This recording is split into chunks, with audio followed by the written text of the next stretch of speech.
And now you probably can hear me. I wonder what all these things mean. Oh, I can make faces. I can share this. All right.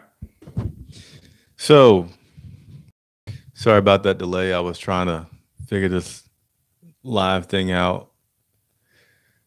Been trying it out a couple times recently as I try to decide which platform I'm going to use for some live video. So, thanks for bearing with me through that little part right there. But just wanted to make a quick video. I love showing people what happens behind the scenes with media and sharing my experience. I think that's one of the cool things left to do with sports coverage. There's plenty of X's and O's and detailed talks out there, which is not my specialty, by the way. There's plenty of guys that do a heck of a job talking about stats and all that kind of stuff. I like to cover the game, but also like to bring you in places and covering a game that fans don't normally get to see. And the day was a pretty cool day going into the locker room. A lot of times I might not even go and talk so much about the game with the players as much as I'm trying to get a little rapport with those guys so I can ask them questions when I need to, but also so I can invite them on the show when I need to or want to. So today, and walking into the locker room, the first person I had to talk to was F.A. Abada. Said his name wrong. He kindly corrected me on that. But F.A. was supposed to be on the show yesterday and hit me up at the last minute saying that he couldn't make it because of his wife and just having to spend some time with her. And I totally get it. And it's cool to kind of see that personal part of people. He said, like, ever since he had that great game at Cincinnati, things have been pretty hectic for him, which if you follow him, if you follow the Panthers, you see that he has done a ton going to London and meeting with groups and stuff like that since he had that great game against Cincinnati. So spend a little time talking to F.A. Bada. Pretty quick moment. Just making sure that me and him are going to be rescheduling for this Tuesday. So you'll see that interview coming up. And then I went and talked to Marquise Haynes, which I guess his nickname is Keith. And I say that because a lot of players just said Keith, and I was trying to figure out what they were saying. But I really can't wait to talk to this guy. He's also going to come in the studio on Tuesday. So I'm going to have two guys on Tuesday. I'm going to have Marquise, and I'm going to have FA come in and, of course, post those shows on YouTube for you guys to see. But this guy, to say this was, I literally feel like this was the appreciate it. I really feel like this was probably the second time that I've ever talked to Marquise. And we talked personal conversation. I'd say a good 7 minutes. And you might say, well, 7 minutes is a long time, but when you're in the locker room, you really don't talk to guys longer than, maybe a minute. And me and him just talked about life. And I don't want to get into it too much because I want to say some of it for the show that's going to come up. But Marquise Haynes, I think that's going to be a pretty good interview with him coming up. So right now, I'm going through interviewing all the rookies. So Marquise Haynes, Ian Thomas, basically all the rookies that were drafted, talking to them, getting them lined up to be on the show. And everybody that's watching, if you haven't heard me say this before, I said that I work for you. And so I mean that sincerely, like I work for the fans. So if there's questions that you have for those people that I'm interviewing, like please hit me up and leave that information on there. If there's a question that you have during the week, like if there's a player that you want me to ask a question tomorrow, whatever that question may be, I can't say I'm going to ask anything, but please, I'm accessible, want to work for you also. Hit me up however you can with those questions for players so I can get that out. So that was the Marquise Haynes thing. What do I do next?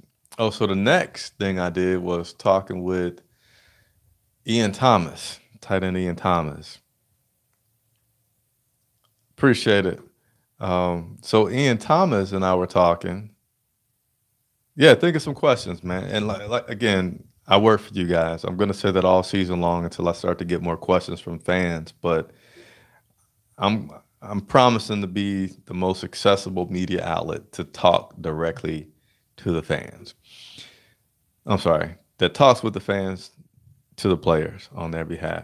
So I was talking to Ian Thomas, and we all got that text message today from the president with the alert, and I kind of forgot about it. And then as soon as it happened, I was in the locker room, and imagine, I don't know, maybe you guys are working in offices had this experience today, but I normally don't have an office full of people. It's only three people in my office. I'm sorry, two people in my office. Thanks, J Dub.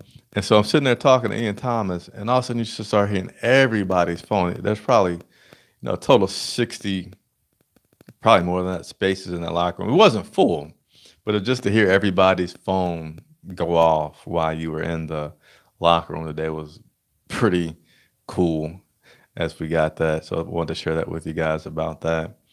And then I'll wrap up with talking about Curtis Samuels. Curtis Samuels is a guy that I've been wanting to get an interview with since last year. Because, again, I always try to interview the rookies. Last year didn't go that well, honestly.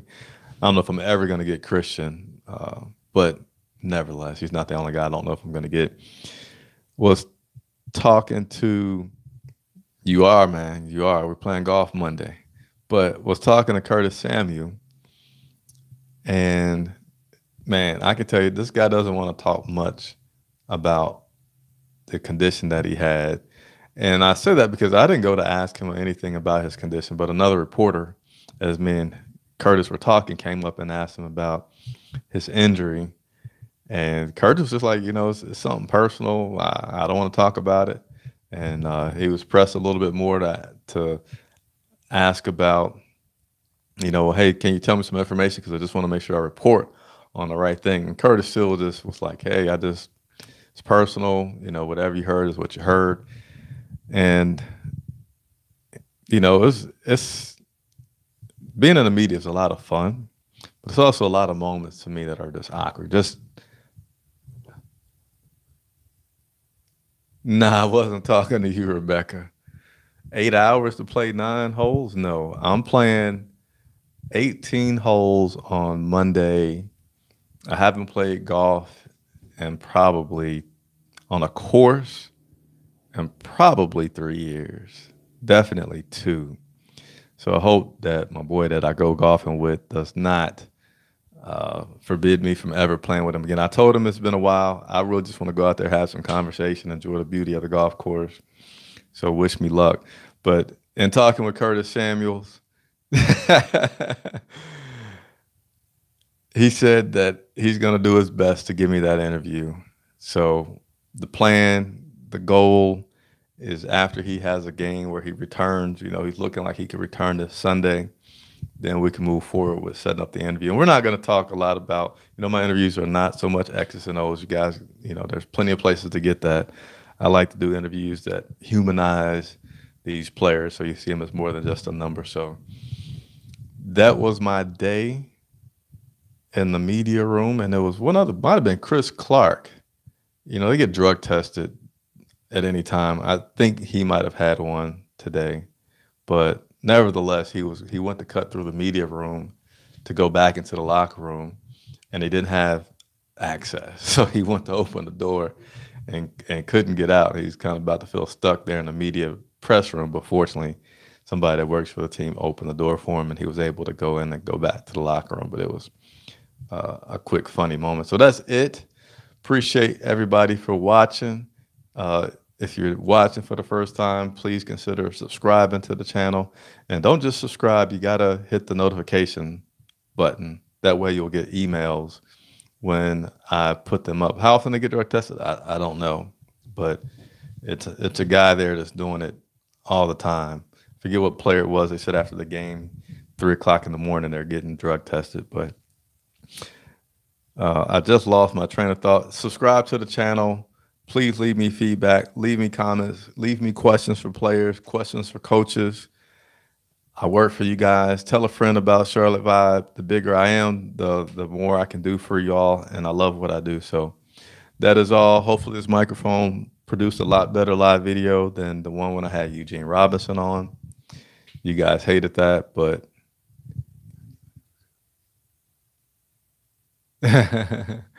I will see you.